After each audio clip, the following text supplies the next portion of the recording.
me strength to say this message. And I just pray that at least one person hears it, and one person can feel you through this message. I pray that you just calm my anxieties, that you give me the strength and the courage to just say this fluently. In your name I pray, amen. Alright, so one of my buddies one time asked me, he said, what is the difference between believing in something and knowing something? You know, and then I started thinking, what is the difference? You know, because I'm like, isn't it the same? Isn't like believing something, like, don't you have to believe in something you know, and then don't you have to know something that you believe in?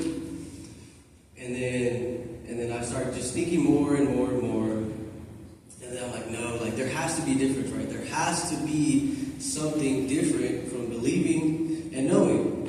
And I was thinking about it, and I was thinking, I was like, okay, God, like, what is it? Like, what is the difference? And then, boom, it hit me. And the Lord gave me this.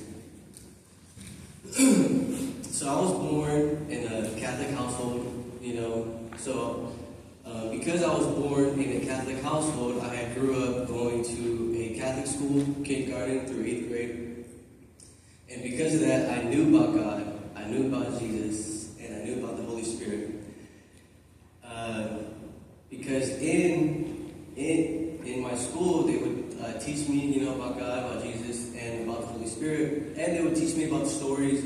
You know, we would watch these Old Testament stories and these like videos and all this and that. So growing up, I knew about it, right? Even though I knew about them, there was still nothing that had separated me from the world, right? So while still knowing Jesus, I was still smoking, I was still drinking, you know, I was still committing sexual immorality, right? And it's crazy because I had knew about God, you know, I would pray to God, God, please help me get a sack right now. Please help me, you know, get this girl or whatever, you know. So I would pray to God, but I would pray to Him for the wrong things. And so even though I knew Him, like nothing changed, you know, like I was still living in a sinful, worldly way. And I had no idea that you could believe in God, you know, until I came into Teen Challenge. And in there, I heard about Jesus, like more, but I heard that you were able to actually believe in Him. And once I believed in Him, that's when everything changed. You know, that's when my heart started changing. That's when my mind started changing. You know, and because I was changing, my behavior started to change. And this actually takes me to my title, right? So it's your belief should change your behavior.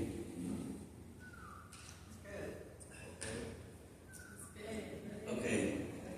And there's two scriptures. There's two scriptures that I'm going to touch on.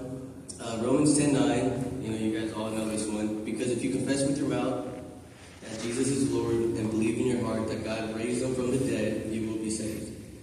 Right? That one's like from induction. And then the second one is John chapter 13, verse 34 and 35.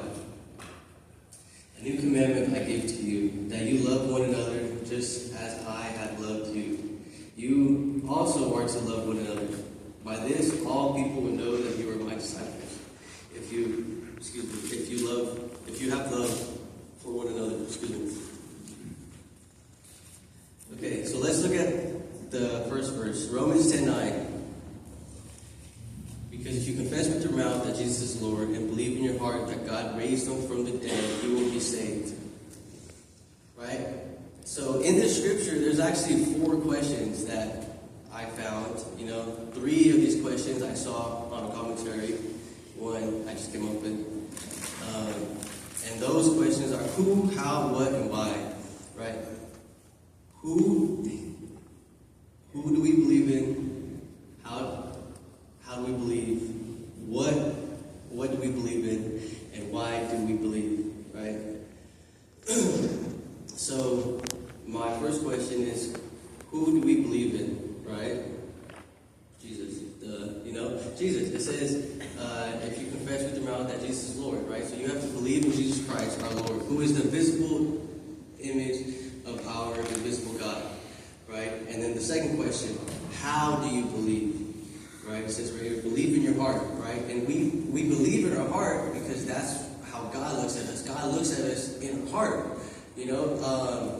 1 Samuel chapter 16, verse 7 says, "But the Lord said to Samuel, do not look on his appearance or on the height of his stature, because I have rejected him. For the Lord sees not how man sees. Man looks on the outward appearance, but the Lord looks on the heart." Right? So that's why we look at the heart. My third question, and this is one that I came up with. What do you believe in?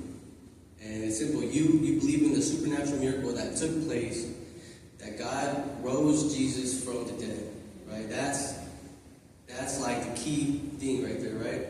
And then my last question is, why do we believe? Like, what is the purpose of believing all that? And it's simple. It's just for us to be saved. For us to have that eternity in heaven. For us to not go to hell. To us not live a meaningless life.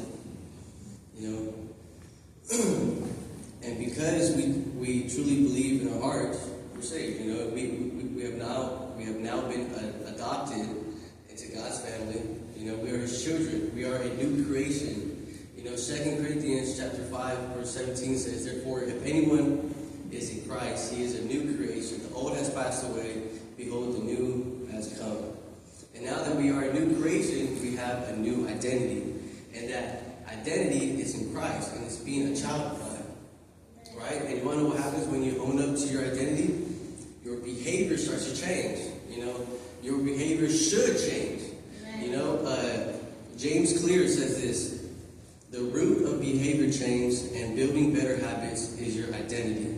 Each action you perform is driven by the fundamental belief that it is possible." So if you change your identity, the type of person that you believe that you are, then it's easier to change your actions. Right? So who's a child of God here? Right? I hope everyone raised their hand. Right? So now that we all know that we're children of God, God's disciples, now let's take a look at the second scripture. John chapter 13, verse 34 through 35. It says, "A new commandment I give to you, that you love one another just as I have loved you. You also are to love one another. By this, all people will know that you are my disciples, if you have love for one another." See, love is the most repeated word here. It's super important. And this love isn't just any type of love. There's, how there's like 6 loves in Greek. This is the agape love. This is the godly love. The love only produced through the Spirit, right? And the Bible actually gives us a clear definition, a simple definition of what this kind of love is, right? And it's 1 Corinthians chapter 13, verse 4. And it says, "Love is patient and kind." That's it. That are the two, those are the definitions for godly love. Right? Those are very simple, but yet very impactful words. Right? And patience. Patience comes with maturity. Right? Because, I don't know about you guys, but when I was super young in faith, I'm still kind of young, but when I was super young, I had no patience, right? I had zero patience. There was actually a time when I was in Reedley, and I was a new believer. I was so excited, like, Mom, I'm saved, blah, blah, and that. I've God in me, but my mom didn't understand. And then I would tell her about Jesus, and I would tell her, and I would tell her. It was almost if I was pushing it down her, if I was just Bible bashing her. And my mom would sometimes get mad at me for just talking about Jesus a lot. And because she would get mad at me, I would get mad at her, because back then I used to yell at her, and, like, I was just very mean to her. And because I had no patience, I would just yell and yell, and like I just wasted my whole call, I didn't have that much calls, so I would get very disappointed after. But because I didn't have patience, because I was young, I didn't have patience, but as I matured, I was growing patience, and I had came across this scripture, and it's 2 Peter chapter 3, verse 9, and it says, "The Lord is not slow to fulfill his promise, as some count slowness, but it is patient toward you, not wishing that any should perish, but that all should reach repentance."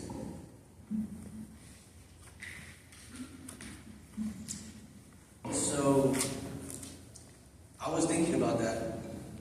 And I'm like, wow, God was patient with me for 21 years. God was maybe patient with you for 30 years. 40 years. 50 years maybe, I don't know. And if God is patient with you for 30 years, 40 years, or 20 years, how can I be patient with a brother for 10 minutes? How can I be patient with a child for 2 minutes? So it hit me. It hit me, and I was like, dang. And then it also hit me I have to be patient with myself. I was just talking to a brother yesterday that no one knows this mental battle that I have within myself. And I'm not saying this so that you guys can feel sorry for me, because please don't. I hate that. But no one knows this mental battle that I struggle with, right? I have all the words right here, but it takes forever. In my head, it takes forever for my words to get from here to here. That's why sometimes I might talk a little slow, and then I see people get irritated, and then I get discouraged, and then all this and that, and then people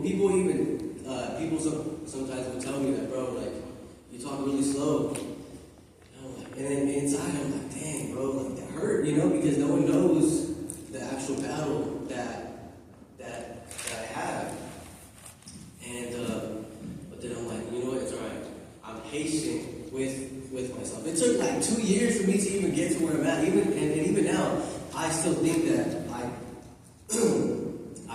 I talk slow, but it all started with me being patient with myself, and because I'm able to be patient with myself, I'm able to be patient with others, and because there's the scripture that says you shall love your neighbor as yourself, and that love is also the agape love, right? And so you can't be patient with somebody if you're not patient with yourself. So it all starts by feeling God's patience. And if you guys forget God's patience, just read 2 Peter 3:9. That He was patient with you. He loves you so much that He was patient with you. He let you go through all that just so that you could love Him way more. Right? Amen. And the second word that I'm going to go over is kind, right? Romans 5:8. But God shows His love for us in that while we were still sinners, Christ died for us. Right? So while we were still sinners, while you were doing your own thing, right? While you were just turning your back away from God, sometimes He even give the finger, because you know His word, right? You know it, but you're just like, nah, I'm cool. I'm just gonna, do this. While you still do that, God was kind enough to send His Son to die for us. Even though that it was back then, God knows that you're going to sin. God knows that you are going to do whatever it is that you're going to do, right? And because God did that, we should feel His kindness, and then we should go return His kindness. Kindness is just common grace. just by going to, I don't know, Planet Fitness. Hey man, would you like some prayer? You know how much that goes? Yeah. You know, just by a simple prayer, like people, like for us it's normal. Like, hey man, hey brother, like I see you down. Do you mind if I pray for you? Like it's so common here, right? But once you go out there, it's weird. Like people are like, what? Like for real? You know?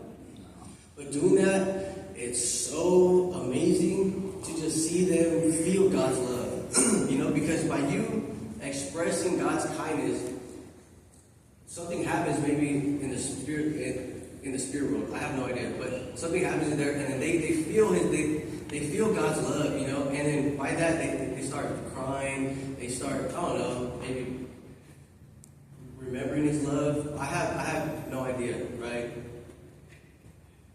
But I just want to encourage you guys, like whenever you guys are out there, you know, be open to maybe try to pray for somebody. Be open to maybe encourage somebody. You know, something, you know, because it's not normal out there. And yeah, you know, I really want to emphasize that your belief should really change your behavior. You know, if you guys claim that you know Jesus, you know, you guys should believe in His word. You guys should trust in His word. You know, you guys should be doing something. You know, I had God ask a question yesterday. It said, how do people know that you are a Christian? I'm like, by my belief, you know? But then I start thinking, well, they don't know inside of me, you know? And then I start thinking, okay, there's times where I would pray for people, you know, there's times where I would help people, you know, encourage people. And then I start thinking, is that enough? Like, is that enough? Or is there something that I can do more? You know? Am I just talking the talk, or am I just walking the walk? You know? And I'm not saying that I'm perfect at nothing. Lord knows I'm not, you know? But I really just want to encourage you guys. Like, try to make it a goal each day to change someone's life, to impact someone's life. You know? Whether it's here or whether it's outside, whether you're going to the gym, to the store, or whatever. You know, that's you loving on your neighbor. You know, your neighbor that you don't even know. You know? So, I just want to end off with that. And I just pray that you guys really, that you guys can really believe in His word. And that you guys are really surrendering your lives to Him. You know? Father, just thank you for just helping me right now. I just pray that at least somebody got something out of it, God. I know I did when I was studying.